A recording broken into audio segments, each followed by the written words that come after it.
A dimensão urbanística é ignorada. O lote, como processo de construção da malha e da conformação da cidade, tão importante e caracterizador da cidade, desaparece sob os escombros da sistemática política de emparcelamento e arrasamento tanto em extensão como em profundidade. A densificação construtiva é a regra. A dimensão cultural está completamente ausente, já que nada tem esse valor como referência. A história, a tradição, os hábitos e as práticas comunitárias locais, quando são obstáculo, apagam-se. A dimensão participada dos cidadãos é nula, já que nem as instituições locais, nem os cidadãos e as suas organizações têm qualquer papel na chamada reabilitação e nem mesmo as cooperativas, sobretudo as de habitação, têm qualquer papel no processo, malgrado a sua mais do que repetida manifestação de interesse em fazer parte, colaborando. A dimensão política é reduzida ao estritamente formal e minimalista, já que os diversos processos e planos que a SURU, elaborada se é que se elabora, escapam ao debate e ao controle dos eleitos locais, vereação, Assembleia Municipal e juntas. Com efeito, os misteriosos masterplanos, cuja tipificação ainda está por fazer, são repositórios de vulgaridades e, uma vez aprovadas, a maioria que governa a cidade garante-o sem pestanejar. Jamais voltam ao escrutínio político e público. A dimensão urbana é inexistente, já que, para além do endeusamento do santo mercado e da preocupação claramente prioritária, com grandes projetos de grandes unidades a cargo de grandes investidores como o Hotel das Cardosas, nas melhores zonas e quarteirões da cidade, casos de Carlos Alberto, Infante, Cardosas ou Dom João I, não há qualquer ideia de cidade enquanto sistema ou rede de valências traduzidas em equipamentos de diferentes tipos e de várias escalas, serviços ou facilidades de ordem diversa.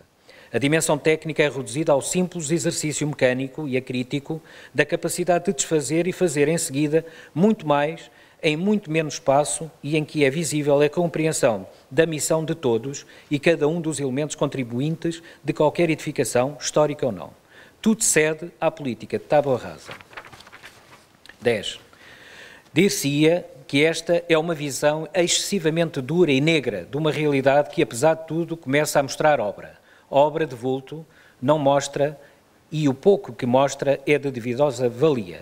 Os anos passam e já lá vão mais de meia dúzia e os factos aí estão para demonstrar a fraca qualidade da receita. De facto, os números publicados são os mais díspares de fonte para fonte, que são sempre oficiais, porque outras fontes não há.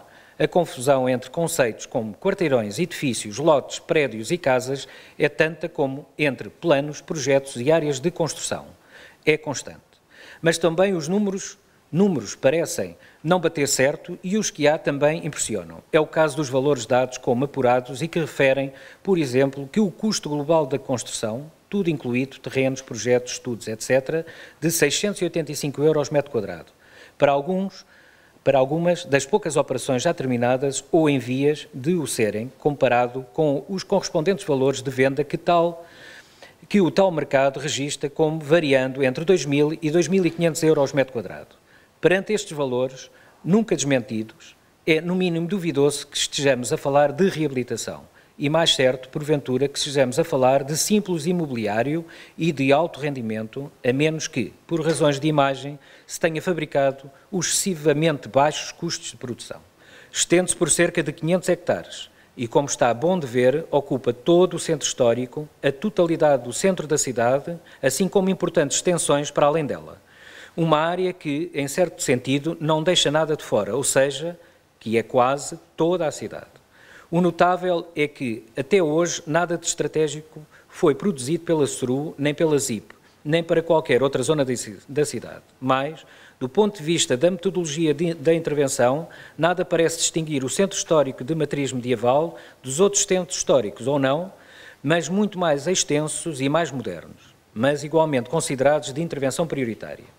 Contudo, alguns projetos existem, mas não são conhecidos, o que não deixa de ser sintomático, um deles, e a que pode ser associado a algum sentido estratégico. É, por exemplo, o de uma misteriosa cidade subterrânea, que tem por objetivo minar, com a tuneladora do metro, todo o centro histórico da Sé aos Clérigos, para trazer o automóvel até à porta de casa, sem que, diz a SURU, nada seja possível em termos de reabilitação nada seja possível em termos de reabilitação. Esta política, ou acto de puro voluntarismo, como se queira, é assim praticada de forma ínvia e subterrânea, contraria o que têm sido os princípios mais ou menos universais quanto a políticas do automóvel e do transporte privado e que não se restringem à simples questão do trânsito e da poluição. 12. Esta é a reabilitação de iniciativa pública ou institucional que o Porto tem. A outra, a privada, ou mais precisamente a de iniciativa individual, não se faz de modo significativo ou faz-se a um ritmo muitíssimo inferior ao do abandono, que já é escandalosamente perceptível através dos sistemáticos entaipamentos das casas e prédios que mais não esperam do que melhores dias. 13.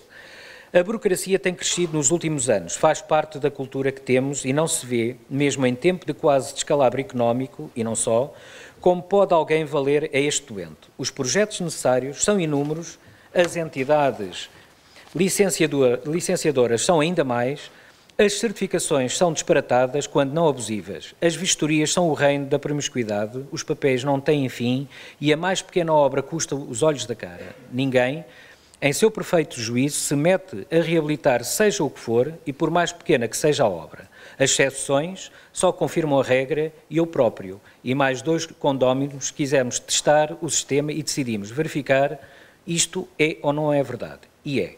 14.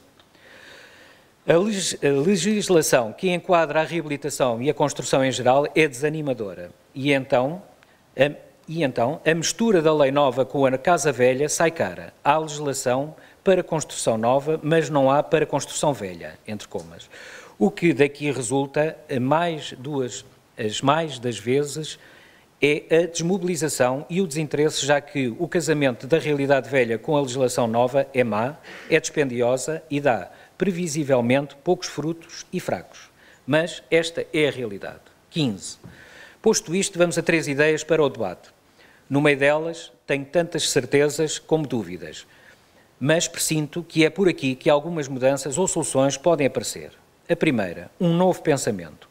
A cidade precisa de ser decididamente repensada como organismo onde uma comunidade, hoje fracamente coesa, decidiu ou foi obrigada a decidir viver em conjunto. A velha Carta de Atenas ainda é o modelo, mas já lhe faltam muitas peças. Foi capturada por interesses que não são os da cidade nem dos cidadãos. Mas se, apesar de tudo, ainda é, para alguns, a referência, embora já não o modelo, então teremos de rever muito do novo discurso e muitas das novas opções relacionadas com equipamentos, serviços, transportes, comunicações, cultura e outros itens de que hoje se fazem as cidades, que são um tudo nada diferentes das que existiam quando a dita carta foi escrita. Mas se para outros a carta já não é referência, então é porque haverá outra ou outras. Arrisco propor que se pense, por exemplo, em termos de unidade de vizinhança, tal como escreveu e teorizou Clarence Perry, aí pelos anos 20 do século passado, um pouco antes da tal carta, e na base da qual toda a América foi ocupada e construída. Este é um conceito com ressonâncias de passado, mas talvez nos permita fazer a ponte entre a cidade velha, que tem muito a ver com a tal unidade de vizinhança, e a cidade nova, que tem tudo a ver com a dita carta. Não sei, mas seria interessante experimentar reformular a cidade que temos, a nova e a velha, com base na escola, no centro cívico e comunitário, na proximidade dos serviços e na coesão social, etária e cultural, e tudo em função de uma nova forma de administração pública com expressão político-social e que pode perfeitamente partir da velha junta de freguesia, ainda que, obrigatoriamente, revista e aumentada ou reduzida conforme os casos. Com isto, as oportunidades de reabilitação serão seguramente imensas e de valor económico. A segunda, um novo espírito. Não há reabilitação que possa dispensar cumulativamente 5 exigências fundamentais: casa boa, escolas por perto, empregos no local, equipamentos de proximidade, incluindo a cultura e desporto, espaços públicos de qualidade. Claro que é possível atrair outros habitantes, que não os que são permanentes, porque sem eles, e bem diversificados, não se faz cidade. Os ocasionais, ainda que permanentemente em rotação, como são, por exemplo, os estudantes. São importantíssimos porque habitam, sobretudo, espaços comuns e coletivos, ocupam preferencialmente espaço público e são consumidores de cultura e são o expoente da mobilidade e do espírito cosmopolita. Estes habitantes são essenciais à sobrevivência das cidades e também podem ter a forma de turistas, das mais diferentes espécies ou nómadas dos mais diversos tipos. Ora, atrair toda essa gente de um modo permanente e não sazonal não se faz reabilitando apenas o edificado e dando um jeito nas ruas e nos passeios ou animando-os de forma efêmera e circunstancial. Faz-se carregando a cidade com atividades permanentes e consistentemente revitalizadoras, como, por exemplo, escolas superiores e universidades, o que só administrações proativas, politicamente conscientes, empenhadas e arejadas podem fazer porque precisam de ir para o terreno, para junto dos cidadãos, para as suas instituições e organizações e não manterem-se fechadas nas suas torres de marfim, distantes e burocratizadas. A terceira, uma nova atitude. No entanto, há que ir dando passos para que não vá tudo na enxurrada. A reabilitação é essencial, ponto final. Haja ou não haja desemprego, haja ou não haja crise grave, ou mesmo perspectivas ainda piores. A reabilitação é uma questão de cultura, não deve ser um mero expediente para usar quando as coisas correm mal noutros lados. E não compete apenas ao Estado, nem aos poderes públicos, olhar para a cidade no seu todo. Compete também, e na mesma medida, aos privados e possuidores de prédios ou construções. A cidade é um problema dos cidadãos e não desviemos a atenção, é, na sua essência, uma questão política. Só que para uma nova atitude não há receitas. Também aqui é preciso imaginação, inovação e derrubo de fronteiras. Então, se é uma reocupação da cidade que estamos a falar e se isso é estratégico, por que não promover a reabilitação claramente de toda a cidade e casa a casa ou edifício a edifício com uma outra filosofia afastada dos clichês habituais? Por exemplo, por que não instituir em cada município fundos imobiliários, com vista ao lançamento no mercado de aluguer, e não no mercado da compra e venda, é claro, dos fogos e casas de volutas através da mobilização de proprietários que, possuindo-os, não constroem nem reabilitam o património por uma infinidade de razões, mas que não se oporiam à sua rentabilização desde que a posse do mesmo não fosse posta em causa. Tais fundos seriam constituídos com participações privadas, para além dos próprios donos das casas ou edifícios, por cooperativas, por instituições financeiras, banca e afins, e por entidades públicas, municipais e estatais, e teriam a seu cargo as obras de reabilitação e de manutenção desse mesmo património. Os fundos cobrariam, por isso, o que fosse legítimo e entregariam aos proprietários o remanescente, incluindo a hipótese de entrega total ao proprietário mediante ressarcimento completo da dívida, uma vez concretizada a obra. Tal sistema evitaria o calvário da expropriação, alargaria o mercado de aluguer, criaria mobilidade social e regularia, muito provavelmente, os próprios mercados, imobiliários e não só. Claro que isto exigiria políticas ativas, governantes ativos, empresários com espírito de iniciativa, gestores modernos e conscientes da vida real. Mas algum primeiro passo terá de ser dado. Este julgo que poderá ser uma hipótese. Nota, esta mesma proposta foi já apresentada, aliás, na CMP pelo PS, cuja representação na variação dirijo desde 2009, ainda que como independente. 16.